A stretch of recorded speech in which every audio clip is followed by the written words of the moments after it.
Olá, meus amados, que Deus abençoe sua vida poderosamente. Que bom estarmos juntinhos na mesma fé, no mesmo amor em que há em nosso Senhor Jesus Cristo. Eu quero saudar a você, não importa a sua denominação, seu credo religioso, o que importa é que o que nos liga é a palavra do nosso Deus, a pessoa do Senhor Jesus. Você que está aí do outro lado, em nome de Cristo, convido você a fazer parte dessa terceira parte, onde nós estaremos aprendendo sobre derrubando os gigantes.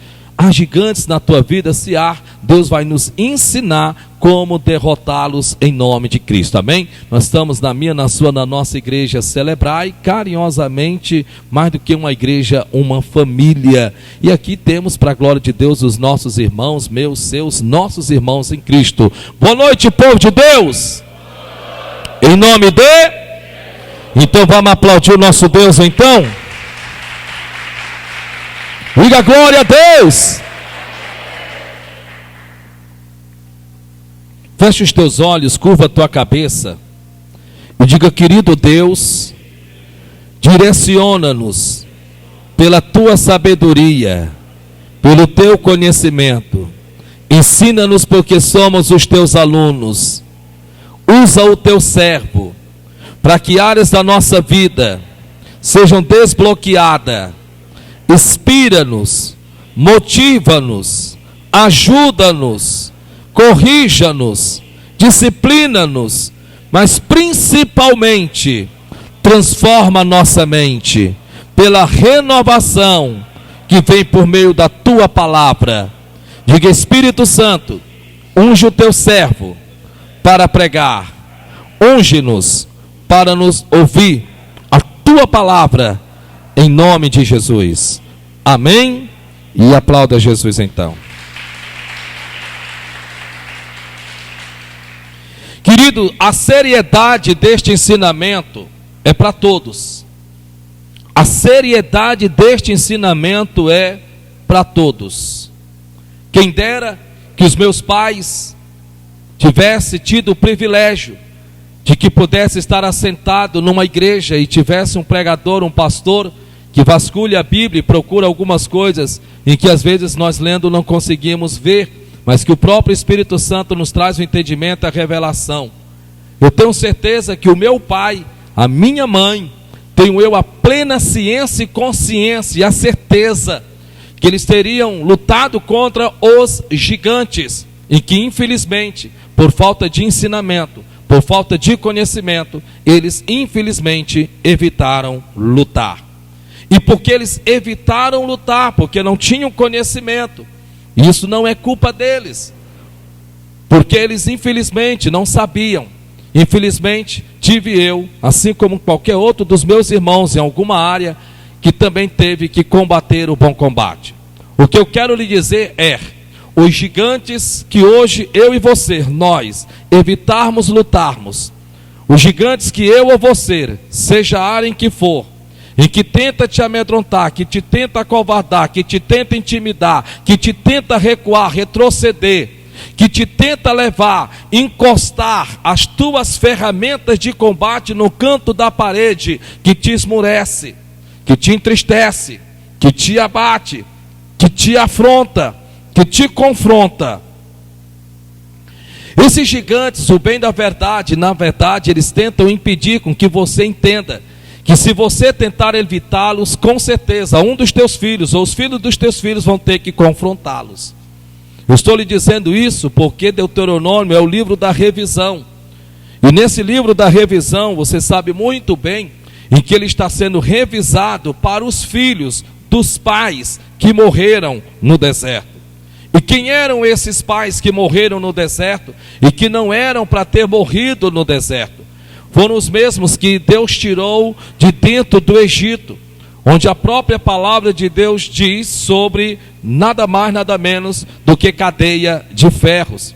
Os mesmos que Deus prometeu, dizendo que ao sair de dentro do Egito, eles assumiriam e tomariam posse da terra prometida.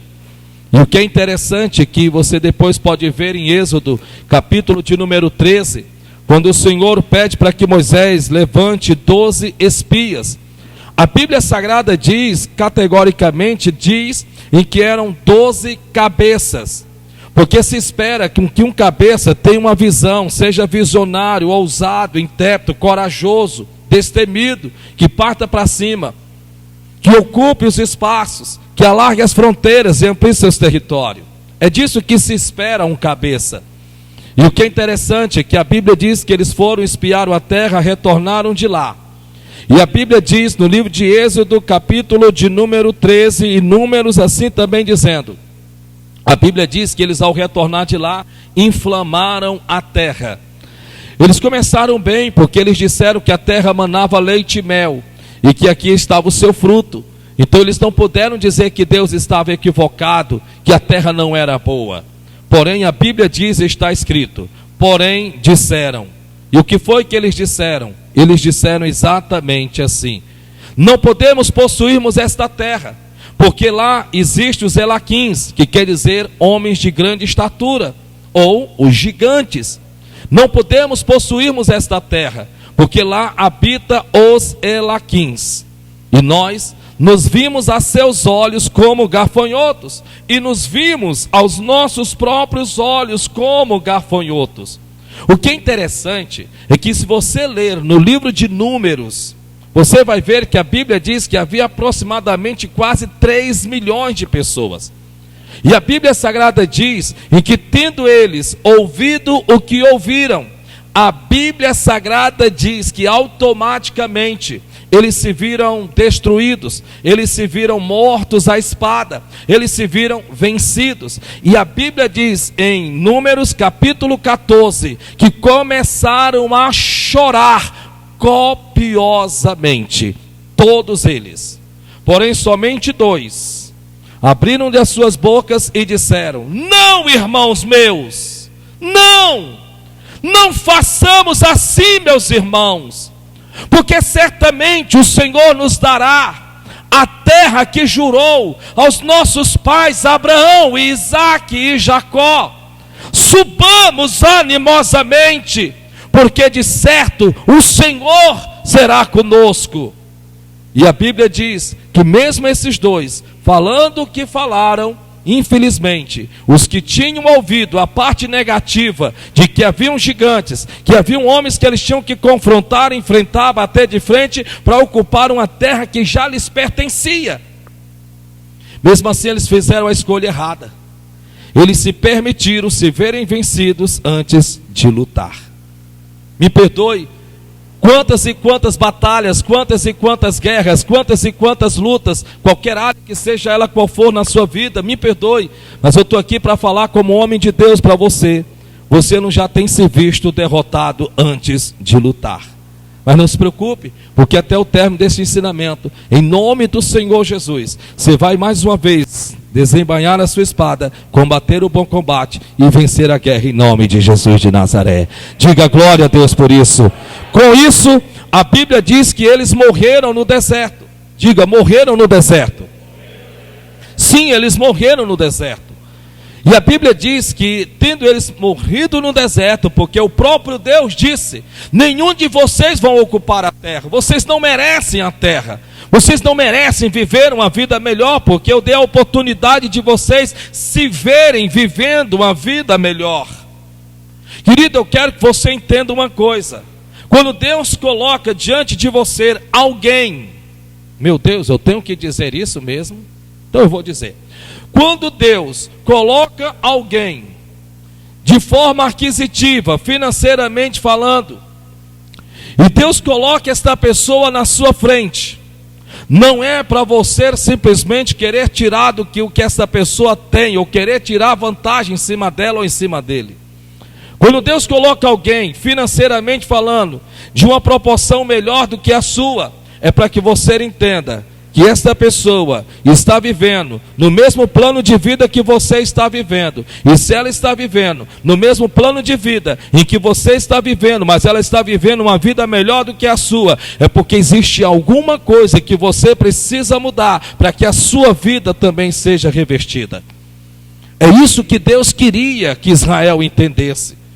Deus queria que Israel, que estava saindo do cativeiro, que estava saindo da miséria, que estava saindo da tristeza, que estava saindo da angústia. Lembre-se que a Bíblia diz que eles passaram 400 anos cativo. A Bíblia não diz que qualquer um deles tinham 400 anos. Então imagine que esses já eram filhos dos que tinham morado dentro do Egito como cativo, como escravo. E quando Deus os pede para que adentre a terra, é para eles verem que na terra em que eles moravam, haviam pessoas que viviam uma vida melhor do que a deles, e que eles tivessem a certeza que se esses viviam uma vida melhor do que a deles, então eles também poderiam viver uma vida melhor. Com isso eles não creram, morreram no deserto, mas porém ficaram-se os filhos. Diga, ficaram-se os filhos. E a Bíblia diz que Deuteronômio foi escrito justamente para os filhos. Então quando eu estou pregando aqui, eu estou pregando para os pais, tudo bem, para as mães, tudo bem, para os jovens, tudo bem, para os futuros maridos, tudo bem, para as futuras esposas, tudo bem, mas eu quero englobar da seguinte forma: estou pregando para os filhos, estou ministrando para os filhos, para que não cometemos o mesmo erro que, com todo respeito, que o seu pai, sem que tivesse sido ensinado, cometeu. E que infelizmente, na área em que eles sofreram, ou os pais dos seus pais, em alguma área, talvez você assimile a vida que você esteja passando agora.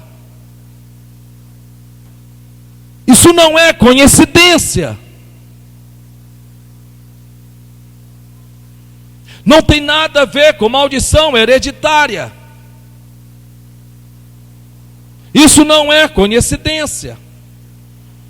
E é nisso que eu quero que adentremos aqui, porque foi feito todo um trabalhar, um mover, para quê? Para que simplesmente nós adotemos esse pensamento. Que pensamento? De fazer o quê? O que é que eu posso fazer? Eu vim de uma família assim, eu vim de uma parentela assim, e porque isso já acontecia antes de eu nascer, então tem que continuar acontecendo comigo? Não, a Bíblia diz, está escrito que o Senhor faz nova todas as coisas.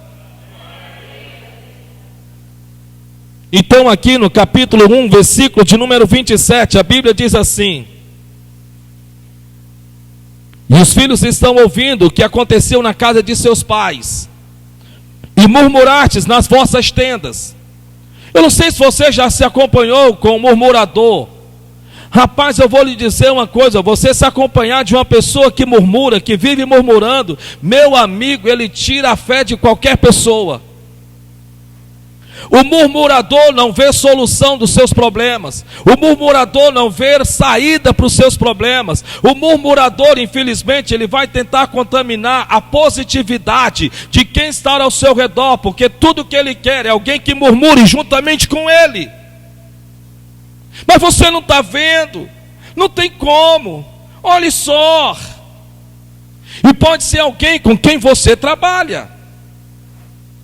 Antes você não via dificuldade, antes você não via impossibilidade, era um projeto, era um plano, era uma ideia.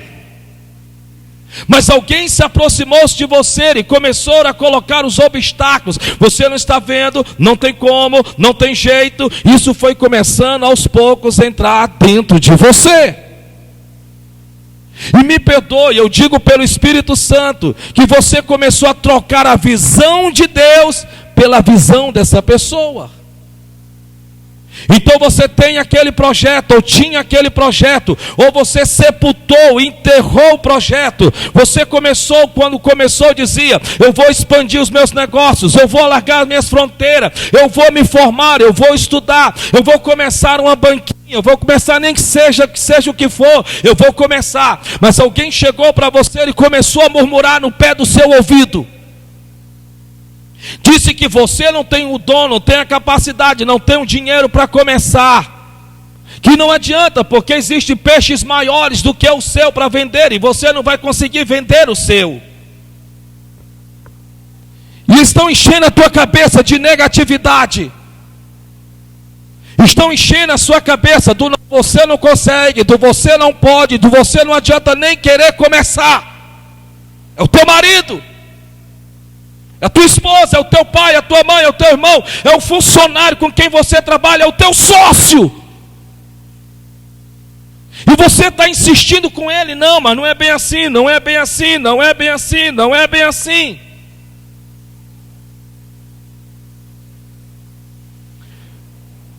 Tenha cuidado, porque você não é obrigado a tornar-se negativista ou negativo como essa pessoa é.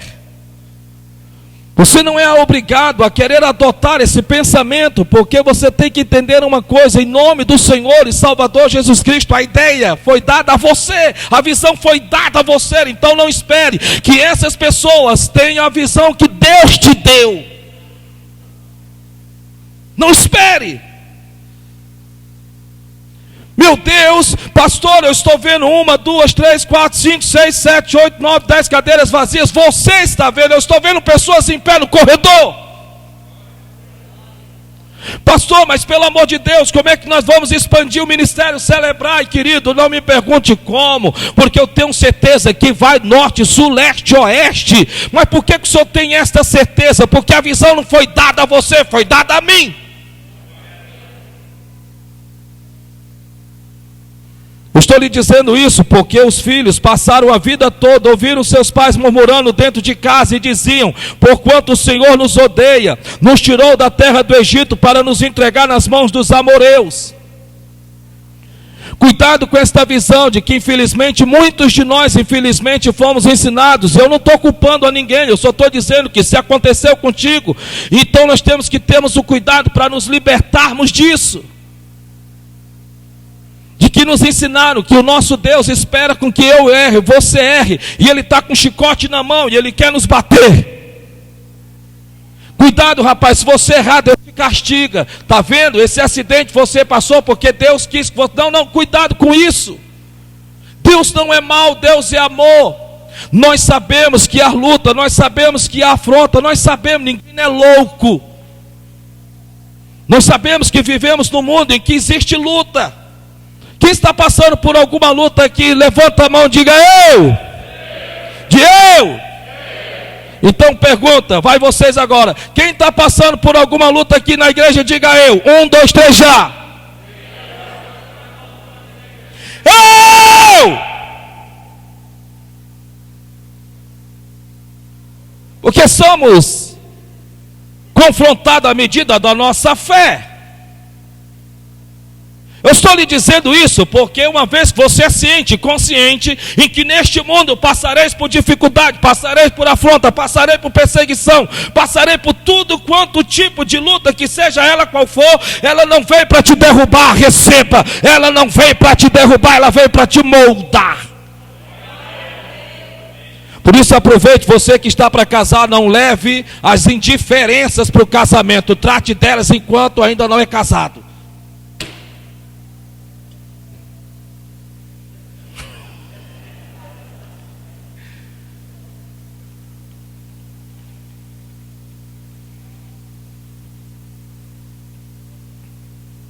Versículo 28, para onde subiremos? Os filhos interrompem, perguntam a Moisés: e agora nós vamos fazer o que da nossa vida? Vamos para onde? O que é que nós vamos fazer? Então guarde essa frase, esse versículo, essa parte do versículo. Para onde subiremos? Nossos irmãos fizeram com que se derretesse o nosso coração. Os nossos irmãos, os nossos pais, os nossos familiares, os nossos amigos fizeram com que se derretesse o nosso coração. De tanto nós ouvirmos as impossibilidades e nunca nos foi apresentada as possibilidades, então nós estamos tomados de medo. Olhe para mim. Deixe de, pelo amor de Deus, estar ocupando o teu tempo assistindo má notícias.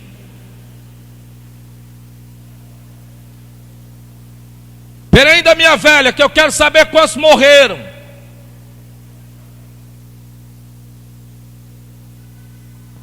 Traz a comida para cá, meu amor. Acabei de saber que um morreu de tiro. Não foi de Covid não, viu? Rapaz, me perdoe, olhe para o seu irmão que está do seu lado e diga: sai de perto de mim, correio da má notícia. Pode falar, vamos lá. Pode dizer 1, 2, 3 e já. Se você não falar, eu falo para você: sai de perto de mim, correio da má notícia. porque fala a boca do homem do que o coração está cheio. O salmista Davi disse, está na palavra do nosso Deus, e o próprio Jó também assim o disse. Davi disse: Senhor, põe um anjo nos meus ouvidos. E Jó terminou dizendo: faz dos meus ouvidos como o meu paladar, para que eu prove as palavras como o meu paladar prova os alimentos. Você está se contaminando. Você está adotando o pensamento: não, mas nós temos que nos mantermos informados. A última vez que eu assisti Jornal Nacional foi em março do ano passado. E eu estou vivo, vocês estão me vendo aqui? Eu não sei nada, não sei quantos morreram, quantos ainda vão morrer, eu não sei de nada. Uma das coisas eu sei, eu quero aquilo que me traz fé, eu quero que ocupe a minha mente aquilo que me traz alegria. O salmista Davi dizia: eu quero uma decisão própria, eu quero trazer à minha lembrança aquilo que me traz esperança. Jesus Cristo disse: tudo que é bom, tudo que é honesto, tudo que é amável, isso ocupai os vossos pensamentos. Se você tem que saber sobre a bolsa, se você tem que saber sobre como anda o comércio, procure ler em jornais de forma específica, porque se você ficar emprestando os teus ouvidos, emprestando os teus olhos, que é a candeia do teu corpo, segundo a palavra de Deus, aquilo vai tomando de conta do teu espírito, do teu estado de ânimo, e o teu espírito está triste, o teu ânimo já foi-se embora, e daqui a pouco você está só assim, ó.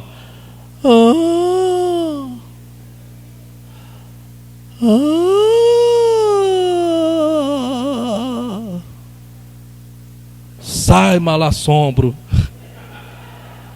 Dá uma olhadinha para o seu irmão e diga: você não é assim. Veja que a Bíblia diz que eles estão dizendo: derreteram o nosso coração. E por quê? Porque eles começaram a dizer: maior e mais alto é este povo do que nós. Nunca devemos subestimarmos o nosso adversário, isso é falta de sabedoria. Mas você tem que entender que guerra não se vence com a força, se vence com estratégias. Não é o quanto você é forte, é o quanto você é estratégico. Então você tem que entender que, segundo a palavra de Deus, se vence a batalha, segundo, com sabedoria. Existem 3 coisas na Bíblia. A Bíblia diz: adquire o conhecimento, adquire a inteligência e adquire a sabedoria. Tudo bem, um dia eu vou explicar para vocês sobre cada uma delas e nós vamos andar na Bíblia. Eu vou fazer um estudo com isso. Mas eu quero lhe dizer que a sabedoria não é como a inteligência, a sabedoria não é como a aquisição do conhecimento. A sabedoria é a aplicação.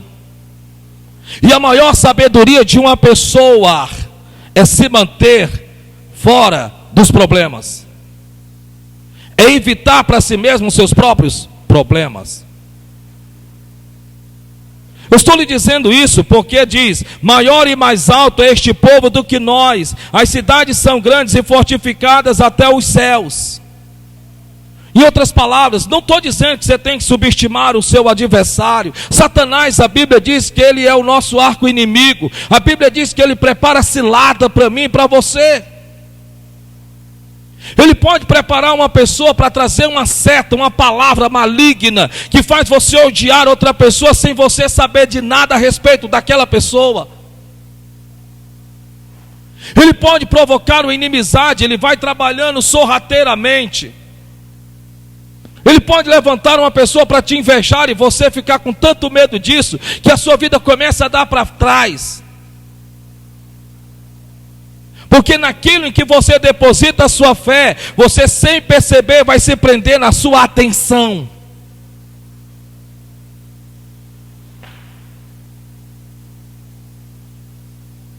Todavia, você tem que entender que você não tem que estar agora também olhando para o seu adversário e se diminuindo. Deus não se agrada disso.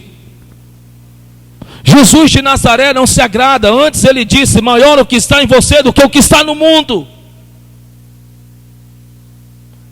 Deixe de estar nesse pensamento de quanto você deve e comece a pensar de forma diferente. O quanto Deus tem para que Ele te possa dar, para que você possa pagar o que você deve.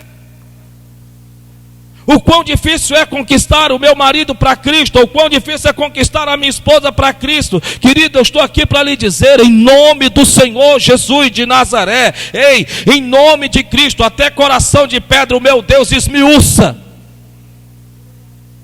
Porém aqui, para a glória de Deus, ele termina dizendo: e também vimos ali os filhos dos... Então eu quero trabalhar em cima dessas duas partes agora. Primeiro, para onde subiremos? Para onde subiremos? O que faremos? Como agiremos? De que forma faremos? E a segunda é: e também vimos ali filhos dos gigantes.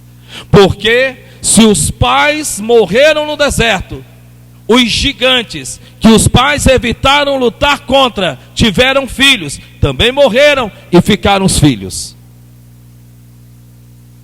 Porém, em nome de Jesus, a Bíblia diz assim: então eu vos disse, e eu digo pelo Espírito Santo para você que está aqui nesta noite, em nome de Jesus, então eu vos disse, aleluia, não vos espanteis.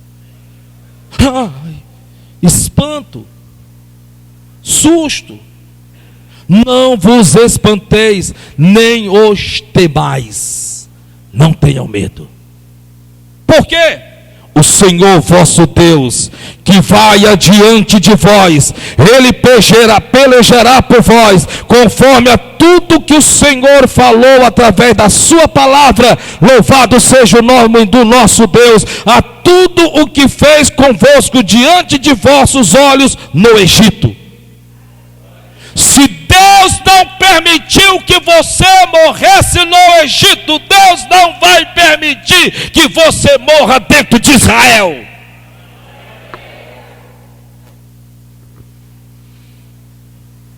Primeira coisa que nós vamos atentarmos é o que eles disseram: para onde subiremos? A Bíblia nos mostra que Israel não sabia para onde ir, pois lhes faltaram fé. Então nós vamos ver algumas coisas quando nos falta fé. Primeiro, quando nos falta fé, nos falta direcionamento.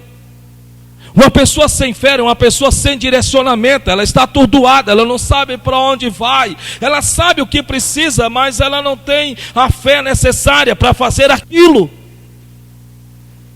Você sabe que tem que orar, mas não tem ânimo para orar. Você sabe que tem que ler a Bíblia, mas não tem motivação para lê-la. Você sabe que precisa vir guerrear pelo teu marido, pelo teu pai, pela tua mãe, pelo teu tio, por você mesmo, mas quando chega o dia de culto, te dá preguiça, te dá sono, e você se veste, depois você tira a roupa e cai no sofá. E depois que passa o tempo, que te daria tempo de chegar na igreja, vem aquele sentimento de: nossa, como eu sou besta, eu devia ter ido. Aí vem aquele sentimento que te maltrata. E eu digo que tem acontecido com alguns de vocês aqui. Em outras palavras, é o inimigo rindo da sua cara. Está vendo? Foi o que eu fiz, impedir que você fosse. E às vezes você que poderia estar na quarta-feira, vai se tornando às vezes um crente domingueiro, coisa que outrora você dizia: nossa, fulano só veio no domingo, enquanto você estava na quarta ou então numa sexta, ou escolhia um dia da semana para lutar pela tua família, para lutar pela tua casa. Escute, porque falta direcionamento.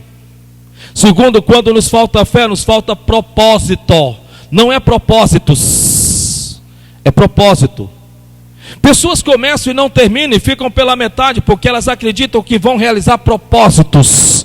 Comece a realizar propósito por propósito, e quando você menos perceber, você vai olhar para trás e vai dizer: nossa, eu realizei todos os meus propósitos. A Bíblia Sagrada diz, está escrito: sede firme, diz o Senhor, em vossos projetos, e ele se confirmará. O seu projeto não precisa que outros creiam, ele só precisa que você creia e seja direcionado para que eles possam dar certo. Terceiro, quando nos falta fé, deixamos de ver com clareza o que a palavra de Deus diz. Quando nos falta fé, deixamos de ver com clareza o que a palavra de Deus diz. Já não é mais o que a palavra de Deus diz, já é o que o fulano diz. Mulher, tu está indo para aquela igreja, ela é muito longe, então você é mesmo, né? Você tem que entender, irmão, que você recebe a unção a qual você se sujeita. Depois você pode ir lá no YouTube, eu preguei para os pastores um ensinamento, que é um mensageiro sem mensagem, assista. Eu estou lhe dizendo pelo Espírito Santo de Deus, mas por que eu estou lhe dizendo isto? Porque é importante que você entenda que Deus é o que a palavra de Deus diz que Ele é. Deus faz o que a palavra de Deus diz que Ele faz. Ele diz, eu velo pela minha palavra cumprir. Se Ele pede para você não ter medo, é porque Ele sabe que você não precisa ter medo. Se Ele diz, não temas porque sou contigo, Ele está assegurando você.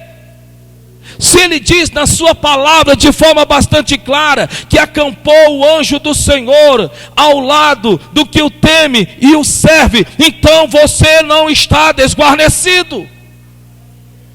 Se você vai orar e parece que nada está acontecendo, você parece que está falando ao vento, e você chora, e você então é tentado levar a acreditar que Deus não está lhe ouvindo, é mentira. Olhe para o irmão que está do seu lado e diga para ele, é mentira. Porque a Bíblia Sagrada diz que perto está o Senhor daqueles que lhe buscam. Meu Deus, eu já venci isso. Eu estava orando a Deus há muitos anos atrás. Meu Deus, eu estava orando, e aquele sentimento, Deus não está me ouvindo, Deus não está atentando para o que eu estou falando, Deus talvez esteja ocupado ou fazendo alguma coisa, um sentimento terrível. Rapaz, não sei se você já passou por isso, mas eu já passei, venci.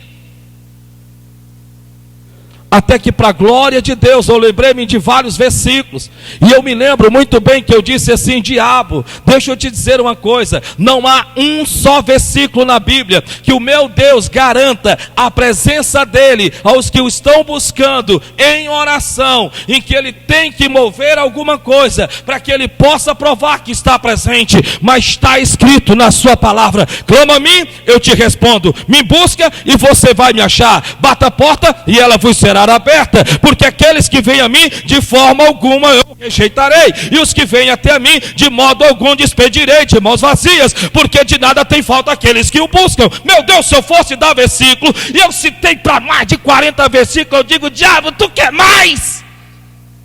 Acabou-se. Em nome de Jesus de Nazaré. A palavra do nosso Deus diz, bendito serás ao entrar, bendito serás ao sair. O nosso Deus, Ele já disse para mim e para você, que o ímpio contemplará a tua prosperidade, então não tenha medo da inveja. Quando alguém começar a te invejar, é porque você começou a vencer.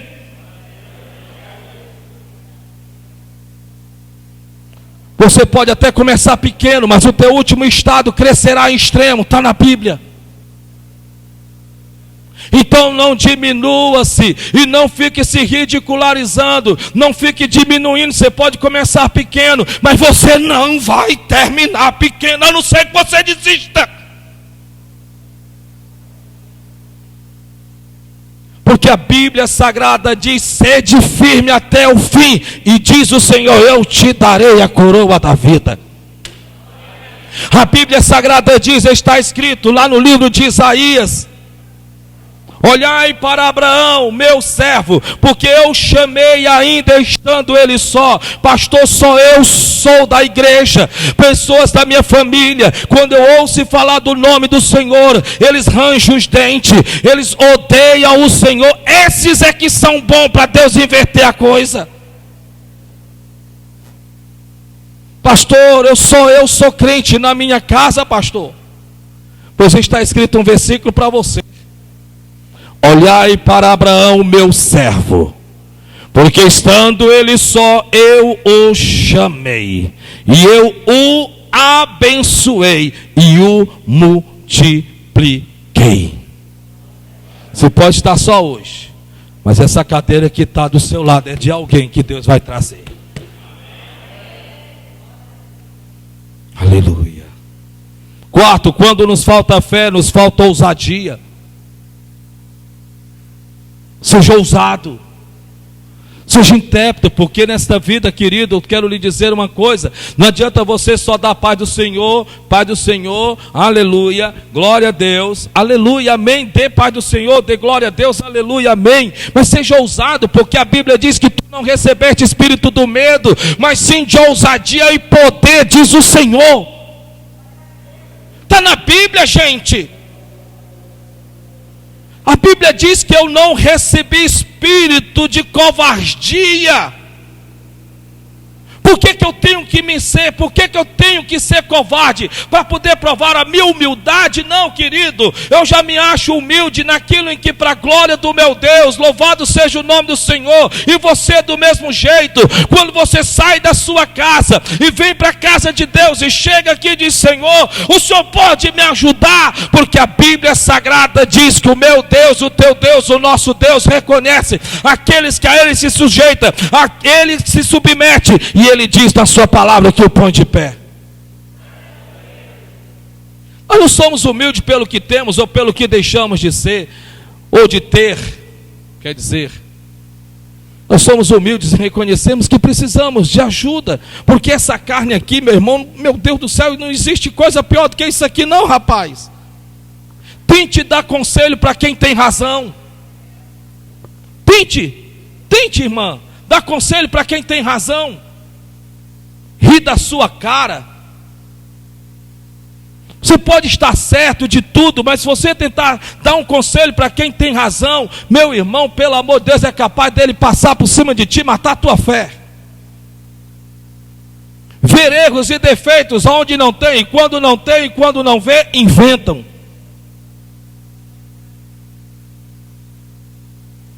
Quando nos falta fé, deixamos de agradarmos a Deus, porque sem fé é impossível.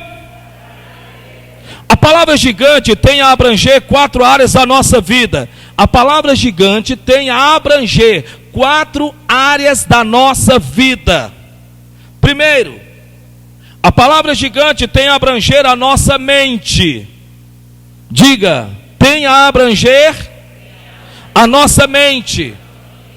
Lembre-se que a Bíblia diz que só em eles terem ouvido que lá haviam gigantes, eles já se viram derrotados, já se viram mortos pelos gigantes. Quer dizer, as palavras que foram faladas pintou um quadro na mente daquelas pessoas que ouviam. O nosso primeiro gigante está aqui, ó. Isso quer dizer que muitos são vencidos sem nem ter lutado. Eu tirar a carteira de habilitação, eu morro de medo. Eu andar de avião, meu Deus do céu. Aqui para o Japão dá para ir de ônibus, dá. Eu vou mandar um cartão postal de lá quando eu chegar para ti.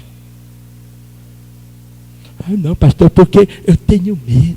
Não, pode ter medo, é bom que não ocupa a cadeira em que eu vou me sentar. Porque o teu medo impede com que você viva coisas na tua vida, enquanto que outros não têm medo e vivem no teu lugar. É como quem vai a uma vitrine de uma loja, vê a roupa, a coisa mais linda, vê o cordão, a coisa mais linda, deseja ter aquilo para si, e de repente quando vê o preço diz: Deus me livre.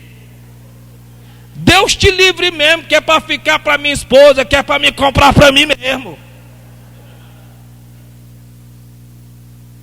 Não, Deus me livre. Olhe para o irmão que está do seu lado e diga: eu nunca falei isso.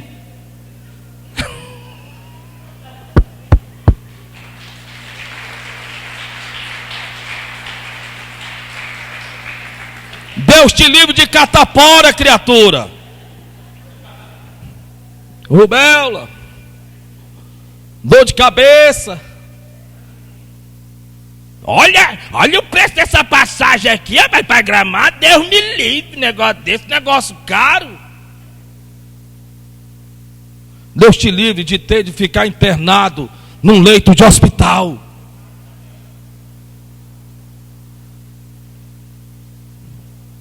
Não, Deus me livre. Olha o valor, meu Deus, olha o valor desse prato aqui. Deus me livre. Deus te livre de todo mês você ter que deixar 500, 600 reais dentro de uma farmácia, porque você simplesmente é obrigado por conta de uma enfermidade, de uma doença, e você vê o dinheiro passando entre as suas mãos e não consegue pegar.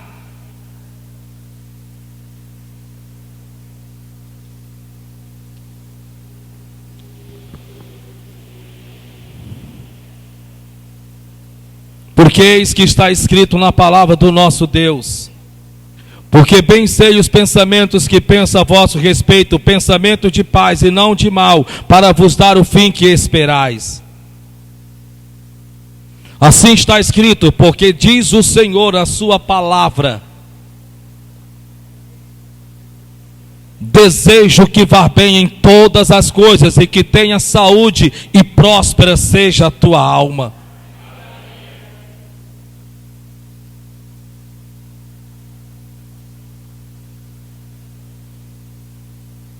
Porque assim está escrito na palavra de Deus: eu, o Senhor, amo a prosperidade do justo. Prosperidade não é tudo, não precisa eu dizer isso, que ninguém é doido, mas cada coisa no seu lugar. Não adianta prosperidade se não tem saúde, e é pior ainda se você está doente e não tem prosperidade. Um liga uma coisa com a outra. Mas o que eu estou lhe dizendo pelo Espírito Santo de Deus é que comece a vencer